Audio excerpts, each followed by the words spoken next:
चलो बच्चों, सुनाओ। बच्चों हमने लास्ट कल ना नया टॉपिक स्टार्ट किया है और वो है मॉर्फोलॉजी ऑफ फ्लावरिंग प्लांट्स। इतना पोर्शन हो गया बच्चों हम लोगों का। नाउ आज हम लोग पढ़ने जा रहे हैं मॉर्फोलॉजी ऑफ रूट्स।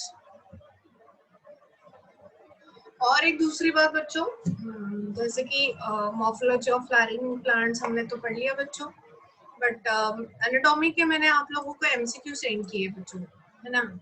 तो उससे आप लोगों को ना मुझे सबमिट करने हैं। एनाटॉमी के एमसीक्यूज जो है उससे आप लोगों को मुझे सबमिट करने हैं, ठीक है बच्चों। तो मैंने डेडलाइन दे चुकी है, थोड़ा ऊपर नीचे हुए हैं, like number of question answer keys भी उसमें ही है, so you can reach it. बच्चा आप सबमिशन कैसे करोगे उसका? So you have to write down. आप लोगों को क्वेश्चन लिखना है, डायरेक्टली उसका ऑप्शंस लिखना है। सो इस तरह से 100 क्वेश्चंस आपको 2 दिनों में लिख के पूरे मुझे भेजने हैं। आप अभी से बोल दो, आप मंडे को सबमिशन हो पाएगा क्या? नहीं होता है तो do it on Tuesday, it is up to you.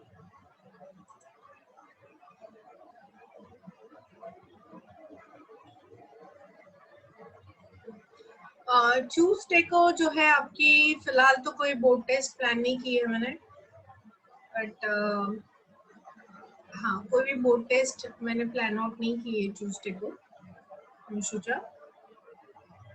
हाँ, on Monday there is exam on anatomy, NEET के एग्जाम है। ट्यूसडे का मैं बता देती हूँ बच्चों, फिलहाल तो कोई प्लानिंग नहीं है आपका टेस्ट का, बट यस, बट आपका मंडे टेस्ट है एनाटॉमी के ऊपर, ठीक है। ओके सो बच्चों, हम बात कर रहे हैं बच्चों रूट्स की। तो रूट को हम देखेंगे बच्चों, तो रूट का ही ऊपर वाला जो स्ट्रक्चर है बच्चों, जहाँ पे मैं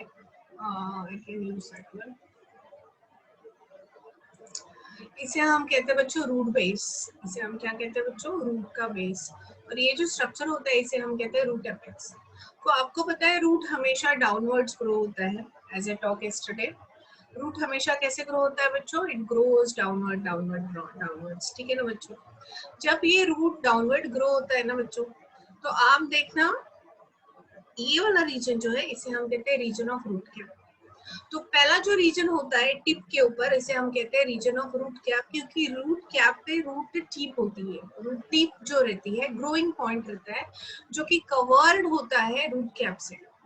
और रूट कैप क्या हुआ बच्चों? द रूट कैप में बच्चों ऐसी सेल्स होती है जो म्यूसिलेजिनस सब्सटेंस जो रहता है, म्यूसिलेज की तरह स्टिकी सब्सटेंस सीक्रेट करता है, जिससे आपको तो पता है बच्चों, सॉइल जब पेनिट्रेट करेंगे टुवर्ड्स द सॉइल, तो सॉइल तो बड़ी सॉफ्ट सी तो नहीं रहेंगी। सॉइल कैसे रहेगी? सॉइल तो बिल्कुल खड़बड़ी वाली रहेंगी। तो रूट टिप पे एक बार रूट टिप भी ब्रेक हो जाएगा तो क्या होगा बच्चों? रूट का रूट टिप ब्रेक हो जाने से रूट इजीली ग्रो नहीं हो पाएगा, है ना गाइस। सो ऐसे में what is the next option? So इसीलिए बच्चों रूट ग्रोइंग पॉइंट जो है रूट का, उसको बचा के रखना है। तो हमें रूट टिप को बचा के रखना है, और रूट टिप को बचा के रखने के लिए उसके ऊपर होता है root cap. So root cap is the one, ये मल्टी सेलुलर कैप होता है। और the cells of root cap secretes the mucilage. एक ऐसा सब्सटेंस सीक्रेट करती है बच्चों, म्यूसिलेज, स्टिकी सब्सटेंस सीक्रेट करती है for lubrication. In many hydrophytes, hydrophytes का मतलब होता है ऐसे plant which grows in the water. So जो हाइड्रोफिटिक प्लांट्स होते हैं जैसे कि पिस्टिया है, इकोर्निया है। सो बच्चों पिस्टिया जो प्लांट होता है इसे हम कहते हैं वाटर लेटस, बहुत सी बार commonly we call it as water lettuce. दूसरा है बच्चों इकोर्निया। इकोर्निया प्लांट को हम कहते हैं वाटर हाइसेंथ या जलकुंभी, है ना। इसकी स्टोरी कैसी है बच्चों? पिस्टिया और इकोर्निया एक्वाटिक प्लांट्स है, आगे मैं इसके पिक्चर्स भी दिखाऊंगी। और पिस्टिया और इकोर्निया बिकॉज ये एक्वाटिक प्लांट है, तो गाइस इसके रूट टिप को प्रोटेक्शन की उतनी जरूरत नहीं होती है, क्योंकि वो तो वाटर में ही रहता है। सो इसमें रूट कैप्स एब्सेंट होती है, और यहाँ पे रूट कैप की जगह पे होते हैं रूट पॉकेट्स। तो ये रूट पॉकेट्स का काम क्या होता है? ये लुब्रिकेशन करते हैं कि नहीं? यहाँ पे ये रूट पॉकेट्स जो है इसका काम होता है एक्चुअल वर्क तो पता नहीं है, बट जो काम होता है that is it helps the plant in a floating to maintain the buoyancy. Floating में हेल्प करते हैं, that is the function of the root pocket. उसके बाद में जस्ट ऊपर में चलते हैं बच्चों, यहाँ से लेके यहाँ तक के ये रीजन जो है, यहाँ पे जो छोटी छोटी सेल्स दिख रही है, ये जो रीजन होता है इसे हम कहते हैं रीजन ऑफ सेल डिवीजन, या आप इसे कहोगे रीजन ऑफ मेरिस्टेमेटिक टिश्यू. क्योंकि अभी आपको, क्योंकि हमने एनाटॉमी पढ़ लिया है, आप लोगों को पता है बच्चों, स्मॉल सेल्स मतलब मेरिस्टेमेटिक सेल्स का मतलब क्या होता है. These are the cells which are highly dividing cell. और बच्चों ये सेल कंटिन्यूअसली डिवाइड होती ही रहती है और ये ऊपर में सेल्स का नंबर बढ़ता है. तो जस्ट इसके ऊपर वाला ये वाला रीजन जो है रूट का, इसे हम कहते हैं रीजन ऑफ सेल इलोंगेशन. इस एरिया को क्या कहोगे बच्चों, रीजन ऑफ सेल इलोंगेशन. इस एरिया को आप कहोगे. सो रीजन ऑफ सेल इलोंगेशन से ही रूट का जो है लेंथ बढ़ता है. सो बच्चों रूट का लेंथ दो चीजों से बढ़ रहा है. पहला कि सेल इलोंगेशन हो रहा है, इसके कारण साथ साथ ये क्यों बढ़ रहा है, बिकॉज यहाँ पे सेल डिवीजन हो रहा है. और तीसरा जो रीजन होता है यहाँ से यहाँ तक के, इसे हम कहते हैं रीजन ऑफ मैच्योरेशन, या हम कहते हैं region of cell differentiation. So total 4 area है. तो बच्चों आप देखोगे ये रीजन ऑफ मैच्योरेशन जो रहता है रूट्स का, वहां पे ढेर सारे रूट हेयर्स प्रेजेंट है. जहाँ जहाँ रूट हेयर्स होते हैं उस एरिया को हम कहते हैं. सो कहाँ पे रूट हेयर्स होते हैं, रूट हेयर्स होते हैं रीजन ऑफ डिफरेंशिएशन या रीजन ऑफ मैच्योरेशन. अभी बच्चों ये रूट हेयर कहाँ से आए. सो बच्चों रूट हेयर्स आते हैं स्पेशली इसी जगह पे रूट हेयर्स होते हैं. पहले तो है कि भाई रूट हेयर का फंक्शन क्या है, what is the function of root hair. So बच्चों रूट हेयर का फंक्शन होता है absorption of water and minerals. Root hair का फंक्शन क्या है बच्चों, absorption of water and minerals को ये एब्जॉर्ब करता है. और इसका फंक्शन है बच्चों, और ये सरफेस एरिया बढ़ाता है और ये वाटर और मिनरल्स को एब्जॉर्ब करता है. और दूसरी बात जो है बच्चों, ये हमेशा इपिप्लेमा नाम की सेल से ओरिजिनेट होते हैं. कौन सा, एपिडर्मिस में कौन सी सेल, इपिप्लेमा. अभी देखो एनाटॉमी में आपने इपिप्लेमा सेल का नाम सुना नहीं. और रूट हेयर्स की लाइफ जो रहती है 8 से 15 दिन की रहती है. After that new root hairs आते हैं. ठीक है. सो पहला है रीजन ऑफ रूट कैप, दूसरा है रीजन ऑफ सेल डिवीजन और मेरिस्टेमेटिक रीजन, तीसरा है region of elongation. Region of elongation से लेंथ बढ़ती है, ध्यान में रखना है. और साथ ही साथ ये मिनरल्स के एब्जॉर्प्शन में भी हेल्प करते हैं. चौथा जो है रीजन ऑफ मैच्योरेशन, उसे हमने डिवाइड कर लिया है रीजन ऑफ रूट हेयर्स बोलते हैं. रूट हेयर हमेशा इपिप्लेमा सेल का दूसरा नाम है पिलीफेरस लेयर से बनते हैं. ये सरफेस एरिया बढ़ाते हैं. रूट हेयर्स इलोंगेटेड रहते हैं, सिंगल सेल ट्यूबुलर रहते हैं. ठीक है. और वो कैसे रहते हैं बच्चों, they are short lived. Every 10 to 15 days के बाद में नए रूट हेयर्स होते हैं बच्चों. इसका काम होता है एब्जॉर्प्शन ऑफ वाटर. उसके बाद में वो है बच्चों रीजन ऑफ मैच्योरेशन. अभी देखो यहाँ पे जो सेल बनी, ये सेल मैच्योर हो जाती है. मैच्योर हो जाती है मतलब बच्चों इसमें से कुछ सेल जो है, इसमें से जो कुछ सेल्स होती है बच्चों, वो खुद को कॉर्टेक्स की सेल, एंडोडर्मिस की सेल, जाइलम की सेल, फ्लोएम की सेल्स में खुद को कन्वर्ट कर देती है. साथ ही साथ ये जो रीजन रहता है, ये प्लांट को फिक्स करने के लिए भी हेल्प करता है, कंडक्शन भी करता है. और इसी रीजन से लैटरल रूट्स अराइज होते हैं. जो नीट में क्वेश्चन आता है कि लैटरल रूट्स जो है कौन से रीजन से अराइज होते हैं, तो बिल्कुल भूलना नहीं है बच्चों, लैटरल रूट्स जो होते हैं वो हमेशा रीजन ऑफ मैच्योरेशन से ही निकलते हैं. कौन से रीजन से निकलते हैं बच्चों, रीजन ऑफ मैच्योरेशन से. सो ये होगी बच्चों रूट की मॉर्फोलॉजिकल स्ट्रक्चर. यहाँ तक ये समझ में आया बच्चों आप लोगों को, do you all understand, raise your thumb if you all understand. Okay. उसके बाद में देखो, याद करो मैंने आप लोगों को स्ट्रक्चर पढ़ाया था कल की क्लास में कि भाई what is the primary functions of the roots. So मैंने पढ़ा दिया था कि प्राइमरी फंक्शन जो होता है रूट्स का, वो होता है एंकरेज और absorption of water and minerals. ठीक है. बट सेकेंडरी फंक्शंस भी होते हैं, मैंने कहा था कुछ रूट्स मॉडिफाई होके स्टोरेज करने लगते हैं, कुछ रूट्स मॉडिफाई होके फोटोसिंथेसिस करने लगते हैं, कुछ रूट्स मॉडिफाई होके रेस्पिरेशन करने लगते हैं, penetration to the host stem करने लगते हैं, so many functions played by the root. तो बच्चों अभी हम उसकी तरफ चलेंगे। कल मैंने बच्चों ये पोर्शन आपको पढ़ा दिया है, टैप रूट्स और फाइब्रस रूट, एडवांटेजेस रूट्स, इसे मैं दोहराऊंगी नहीं। अभी वीवीआईएमपी टॉपिक हम स्टार्ट करने जा रहे हैं और वो है मॉर्फोलॉजी ऑफ रूट्स। जब ये मॉर्फोलॉजी ऑफ रूट्स हम पढ़ते हैं बच्चों, तो हमें पता है दो प्रकार के रूट्स होती हैं। एक होती है टैप रूट्स और जो दूसरी होती है जिसे हम कहते हैं एडवांटेशियस रूट्स। ठीक है ना बच्चों? सो टैप रूट्स का मॉडिफिकेशन हो रहा है फॉर टू पर्पसेस। पहला स्टोरेज ऑफ फूड और दूसरा फॉर द रेस्पिरेशन। सो फिर से बता रही हूँ बच्चों, रूट जो है दो प्रकार की है, टैप रूट्स और एडवांटेशियस roots.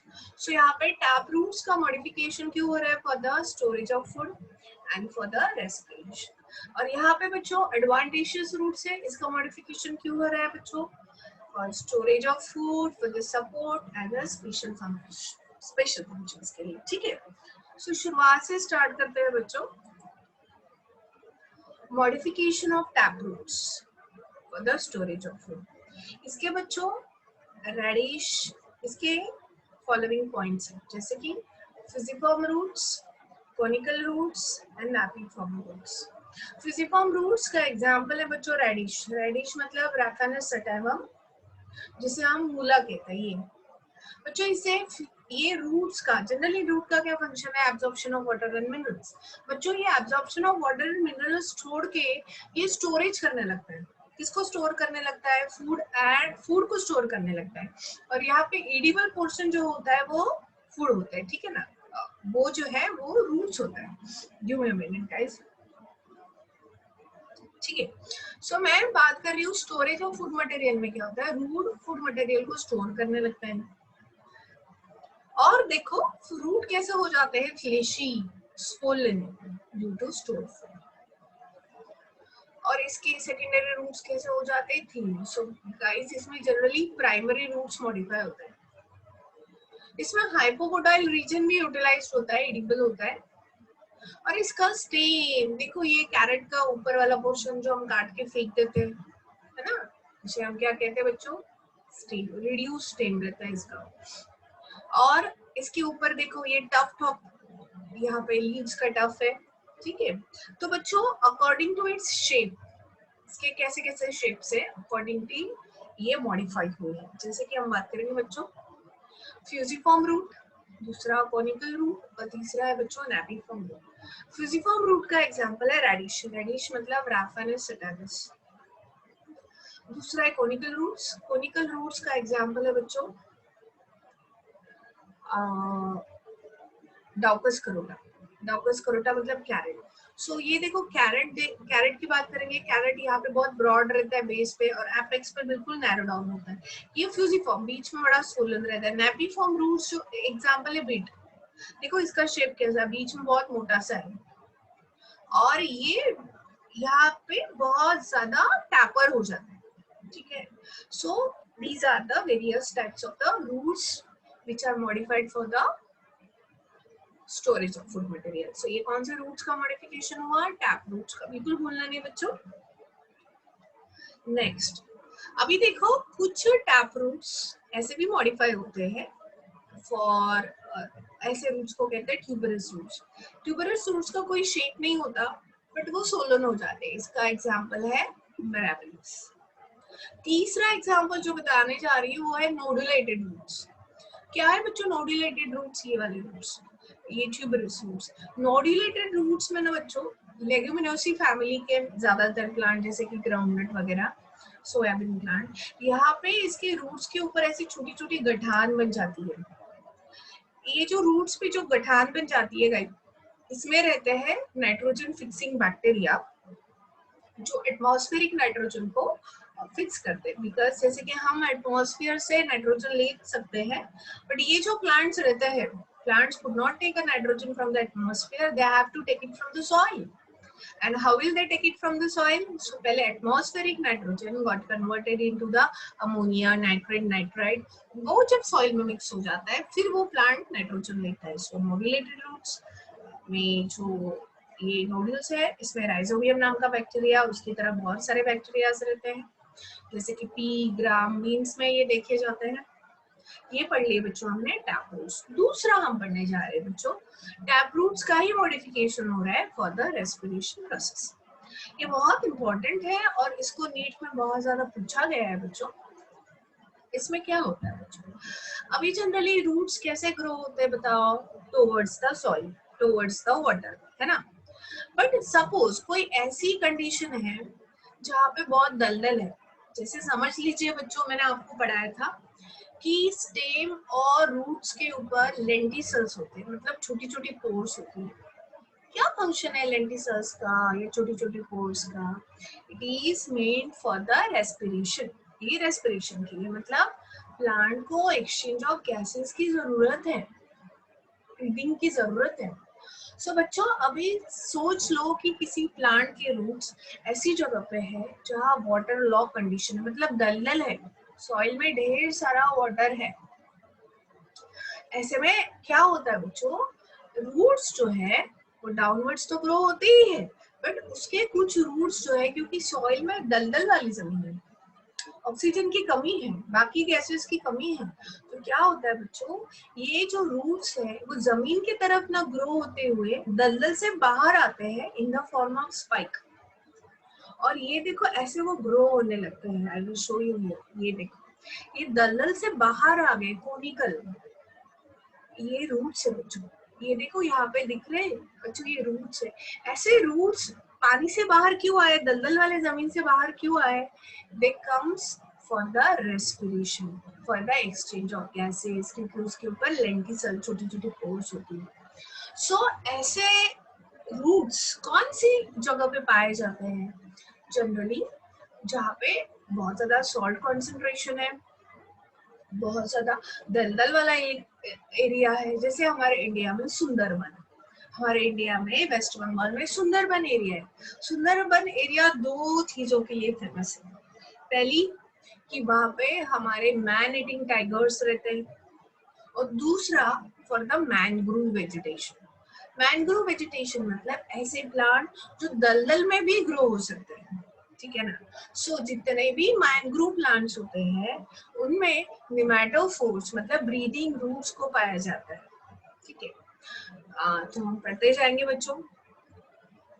Plants growing in the saline, swamp, marshy places and the salt lakes are called as halophytes. So जो प्लांट मैंग्रोव वेजिटेशन में ग्रो होते हैं, ऐसी जगह जहाँ पे सल्ट का कंसेंट्रेशन बहुत ज्यादा है, ऐसी जगह पे ग्रो होते हैं, तो ऐसे प्लांट्स को हम हेलोफाइट्स कहते हैं. क्या कहते हैं बच्चों? Halophytes. Many halophytes develop special kind of roots जिसे आप कहोगे nematophores. Roots of these plants do not get air from for the respiration as the soil is waterlogged. Soil की condition कैसे रहती है बच्चों? Waterlogged condition रहती है, ठीक है. और ये स्पेशल रूट्स है और ये हमेशा निगेटिवली जियोट्रॉपिक मतलब टुवर्ड्स द सनलाइट ग्रो होता है. और इसके एग्जाम्पल बहुत आईएमपी है, नीट में बहुत ज्यादा पूछे जाते हैं बच्चों. इसका पहला एग्जाम्पल है राइजोफोरा, दूसरा है एवेंसिनिया, तीसरा है सोनरशिया, चौथा है हेरिटेरा. मेरे सारे इसके पूरे एग्जाम्पल लर्न करो बच्चों. I give you the fraction of second, चलो लर्न करो.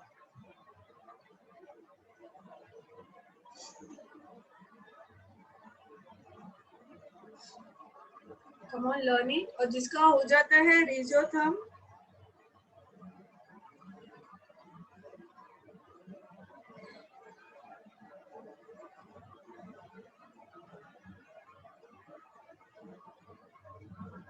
डन बच्चों, हो गया एक अवसर. Very good. सो बताओ जरा निमेटोफोर्स के एग्जाम्पल बताओ, लिखो चैट बॉक्स में. Go ahead.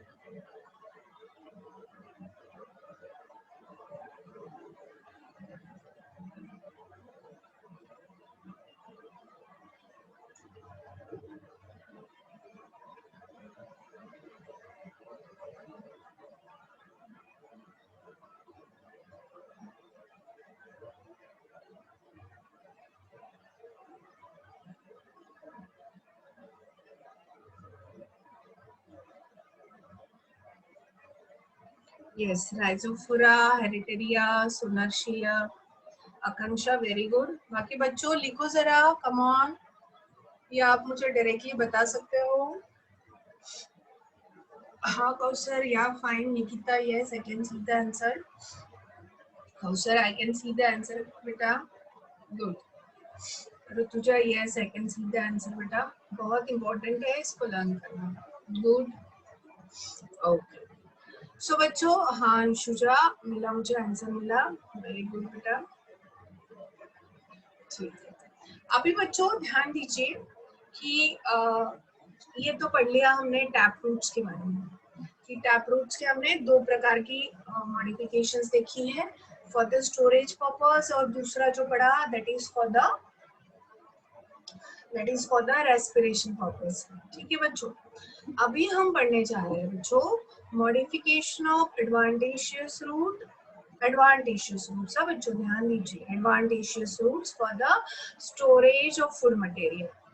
ठीक है, सो बच्चों इसमें पहले कौन से आएंगे, simple tuberous roots. Simple tuberous roots जो रहते हैं, ये क्या है बच्चों, simple tuberous roots. Simple tuberous root में अकेला रहता है रूट, एडवांटेशियस रूट, और वो generally node region of a stem से अराइज होता है, और ये जो है ये अकेला रहता है, ग्रुप में नहीं रहता है, इसलिए हम सिंपल कहते हैं, और ये स्टोर करता है फूड मटेरियल। इसका एग्जांपल है बच्चों स्वीट पोटैटो। पोटैटो नहीं बच्चों, potato is the stem modification. ये है स्वीट पोटैटो, शकरकंद जिसे कहते हैं, जिसका साइंटिफिक नेम है बच्चों आइपोमिया बटाटास। इसका साइंटिफिक नेम क्या है बच्चों, आइपोमिया बटाटास। ये स्वीट पोटैटो है जिसे हम शकरकंद कहते हैं, क्लियर। ये सिंपल ट्यूबरस रूट है, ठीक है ना बच्चों। उसके बाद में चल रहे हैं बच्चों फैसिकुलेटेड ट्यूबरस रूट्स की तरफ। सो ये जो बच्चों फैसिकुलेटेड ट्यूबरस रूट्स है, ये हमेशा ग्रुप में प्रेजेंट रहते हैं, क्लस्टर में प्रेजेंट रहते हैं, और इसका एग्जांपल जो है बच्चों, पहला है दहलिया, दूसरा है एस्पैरागस। ये ठीक हो जाते हैं, और ये ऐसे, ये जो यहाँ पे दिख रहे हैं ना बच्चों, ये फैसिकुलेटेड रूट्स ऑफ दहलिया है। सो यहाँ पे एडवांटेशियस रूट्स मॉडिफाई हो रहे हैं। एक है सिंपल, मतलब अकेला रहता है, फैसिकुलेटेड मतलब हमेशा ग्रुप में प्रेजेंट है। दूसरा जो मॉडिफिकेशन है बच्चों, ये हो रहा है modification of adventitious root for support, to give a support. इसमें पहला जो है वो है प्रॉप रूट्स। प्रॉप रूट्स का मतलब सोच लीजिए बच्चों, एडवांटेशियस रूट्स है, मतलब रेडिकल से अराइज नहीं हो रहे, तो कहाँ से, एनी वेजिटेटिव पार्ट से अराइज हो रहे। तो ये देखो बच्चों, ये है बनियन ट्री, बरगद का पेड़, वडाचं झाड। सो आप देखना बच्चों, ये यहाँ पे दिख रहा है आपको, ये जो दिख रहा है बच्चों, ये पिलर्स की तरह स्ट्रक्चर दिख रहा है, पारंब्या बोलते हैं हम लोग, आप लोग ने झूला भी झूला होगा यहाँ पे। सो ये जो दिख रहा है ना बच्चों, ये ना एक्चुअली ब्रांचेस नहीं है, ये है बच्चों रूट्स। और ये रूट्स कहाँ से अराइज होते हैं बच्चों, ये रूट अराइज होते हैं ब्रांचेस से। These roots arises from the horizontal branches of a banyan tree. banyan tree का साइंटिफिक नेम ध्यान में रख लीजिए, क्या है, Ficus pingalensis, and grow vertically downwards. कैसे ग्रो होने लगते हैं बच्चों, वर्टिकली डाउनवर्ड्स। ऐसा इसलिए होता है बच्चों, जैसे ही बरगद का पेड़, आपको पता है दुनिया का सबसे बड़ा बरगद का पेड़ जो है, बनियन ट्री जो है, जो 250, मतलब 300 साल से भी ज्यादा पुराना है, अभी भी लिविंग है, वो हमारे कोलकाता के गार्डन्स में, कोलकाता में बॉटेनिकल गार्डन जो है वहां पे।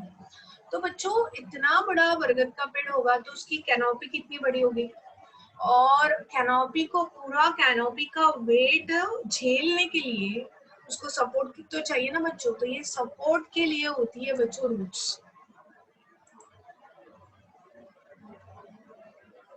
हाँ यस, सो ये बॉटेनिकल, कोलकाता का जो बॉटेनिकल गार्डन है, उसे जगदीश चंद्र बोस का नाम दिया गया है उस गार्डन को, ठीक है ना।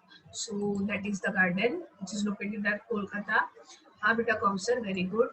सो ये जो है, these are the properties and it is mean for providing the mechanical support, clear. दूसरा मॉडिफिकेशन होता है बच्चों एडवांटेशियस रूट्स का फॉर उससे ऐसे रूट्स को हम कहेंगे क्लाइंबिंग रूट्स।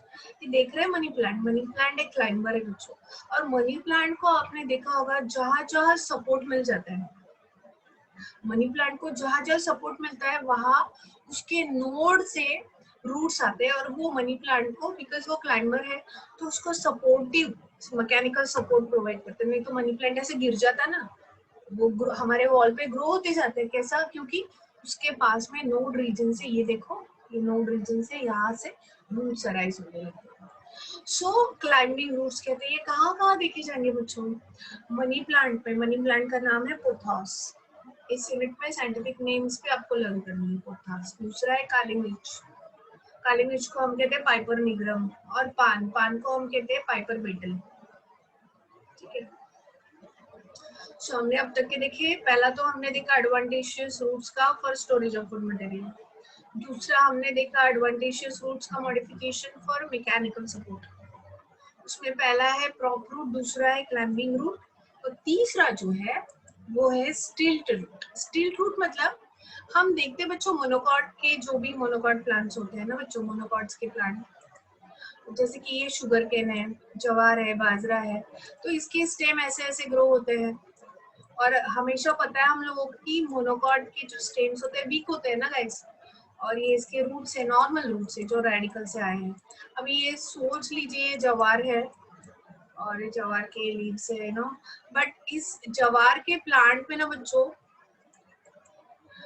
जो लोअर नोड्स रीजन रहते हैं वहां से अचानक से ये रूट्स का अराइज होने लगते हैं, ये रूट्स अराइज होने लगते हैं ऐसे, और वो अराइज होके ये जमीन में घुस जाते हैं।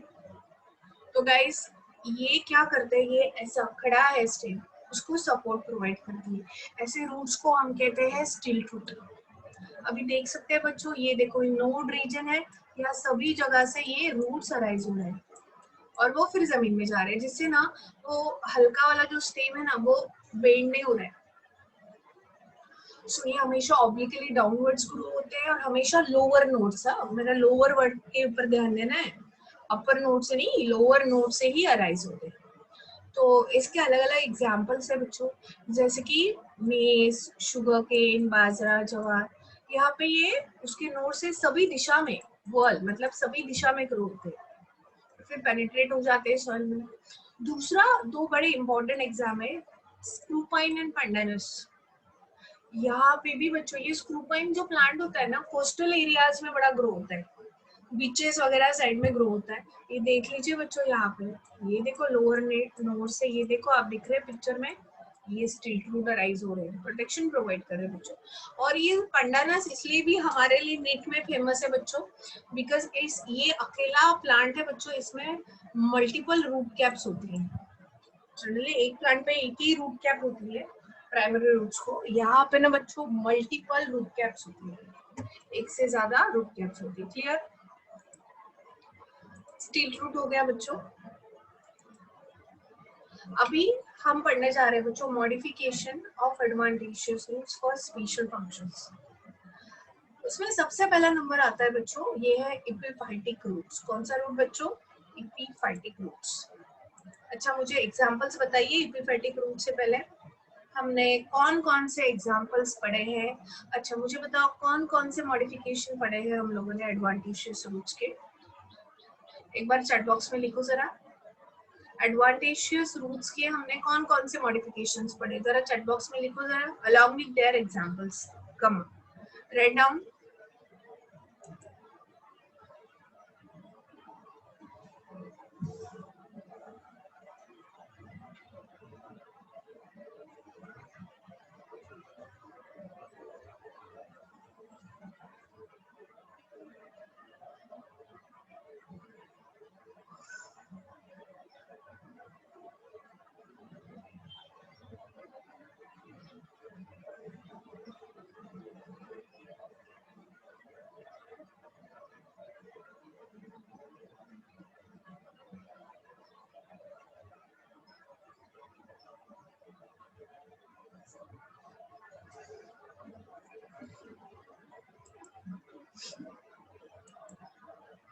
Okay बच्चों, I can see your answers।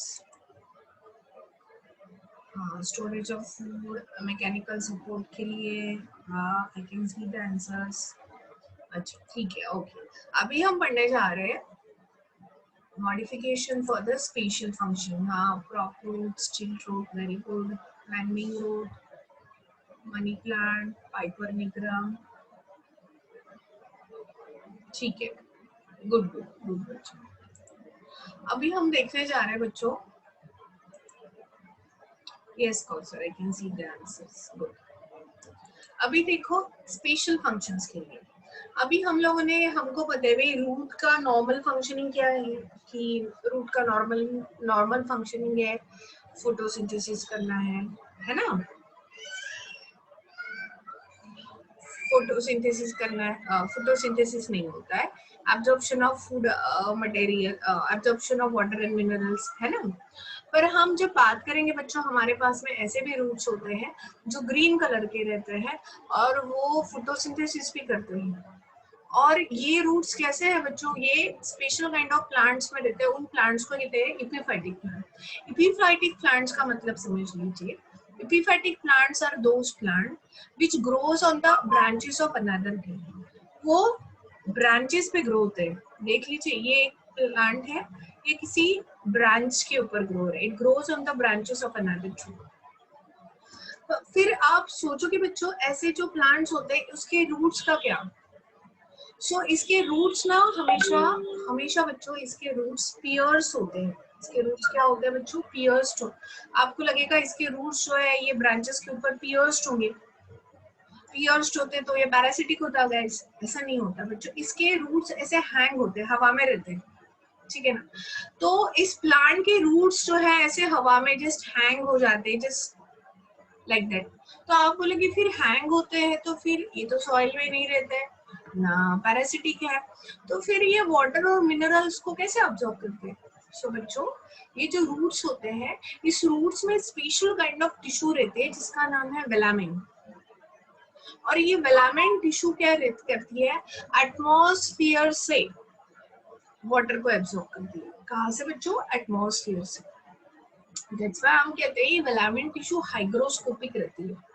और ये रूट्स साथ ही साथ ग्रीन कलर की होती है। सो ये फोटोसिंथेसिस भी करती है। सो ये रूट्स में वेलामेन टिश्यू होती है जिसके कारण एटमॉस्फेयर से वाटर को एब्सॉर्ब करती है, पहली बात। दूसरा, ये रूट्स हैंगिंग होती है और ये एपिफिटिक प्लांट्स में होता है, दैट्स व्हाई हम इसे एपिफिटिक रूट्स, हैंगिंग रूट्स, और भाई ये फोटोसिंथेसिस भी करता है, that's why we call it as photosynthesising roots, मतलब एसिमिलेटरी रूट्स भी कहते हैं। आप देख रहे हैं बच्चों, ये रूट्स जो हैंग हुए हैं ये हैंगिंग रूट्स है। नाउ क्वेश्चन है भाई, क्यों जमीन क्या कम पड़ रही है, ये किसी और ट्रीज के ब्रांचेस पे ग्रो हो रहे हैं। बच्चों ऐसा हुआ during the course of evolution, ऐसा हुआ प्लांट्स ने खुद के सर्वाइवल के लिए, जैसे कि ट्रॉपिकल रेन फॉरेस्ट है जहाँ घना जंगल है और बड़े बड़े लॉन्ग यूकेलिप्टस की तरह बड़े बड़े ट्रीज है। तो बच्चों ये ट्रीज, इसका लेंथ बहुत ऊपर ऊपर ग्रो होते जाता है। ये ऊपर ऊपर क्यों ग्रो होते हैं बच्चों, टू कैच द सनलाइट। इन प्लांट्स के बीच में सनलाइट को कैच करने की कंपटीशन होती है। इस कंपटीशन में ना ट्रीज बड़े बड़े ग्रो होते हैं और आप देखना सनलाइट जमीन पे जो छोटी छोटी हर्बेशियस प्लांट्स रहते हैं, छोटी छोटी प्लांट्स रहती है, under herbs plants, under shrub plants रहती है, उनके पास में तो सनलाइट ही नहीं पहुंचना गाइस, उनके पास में सनलाइट, बिकॉज बड़ी सी कैनोपी से पूरा जंगल ढक जाता है। तो बच्चों ये सरवाइव कैसे करेंगे। सो इन प्लांट्स में during the course of evolution इन्होंने खुद को बिग ट्रीज के ब्रांचेस पे ग्रो होना सीख लिया और वो उस एटमॉस्फेयर में अडाप्ट हो गए। वो उस एटमॉस्फेयर में क्या हो गए बच्चों, अडाप्ट हो गए। Clear guys. So that's why ऐसे रूट्स को हम कहेंगे एपिफिटिक रूट्स और ये स्पेशल रूट्स में आते हैं। तो हम देखेंगे बच्चों, एक बार मैं फिर से रीड आउट कर लेती हूँ इस चीज को। Some plants, like orchids, grow perched on the horizontal branches of a big trees in the forest to get the sunlight. Such a plants have green leaves and can photosynthesize. These plants are also called as epiphytes. Epiphyte develops special aerial hanging roots, जिसे हम कहते हैं epiphytic roots. इसे हम spongy roots भी कहते हैं। ये हाइग्रोस्कोपिक होती है, इसलिए एटमॉस्फेयर से वाटर को एब्सॉर्ब करती है। इसमें वेलामेंट टिश्यू होता है। इसके एग्जांपल बिल्कुल ध्यान में रखना बच्चों, वेंडा एंड डेंड्रोबियम। फिर से बता रही हूँ, Vanda, Dendrobium and the orchids. What are the example? Vanda, Dendrobium and the orchids. Because ये फोटोसिंथेसिस करते हैं, दैट्स व्हाई हम इसे एसिमिलेटरी रूट्स भी कहते हैं। सो ये एग्जांपल है। क्लियर? दूसरा मॉडिफिकेशन जो हम पढ़ने जा रहे हैं रूट्स का फॉर द स्पेशल फंक्शन, वो है बच्चों सकिंग रूट्स और हस्टोरिया। सकिंग रूट्स का मतलब होता है बच्चों, जैसे कि कस्कुटा अमरवेल है, ये पैरासिटिक प्लांट है। कैसा प्लांट है बच्चों? ये पैरासिटिक प्लांट है। सो बच्चों पैरासिटिक प्लांट्स क्या होते हैं? सपोज ये क्लाइंबर है और ये इसके रूट्स है।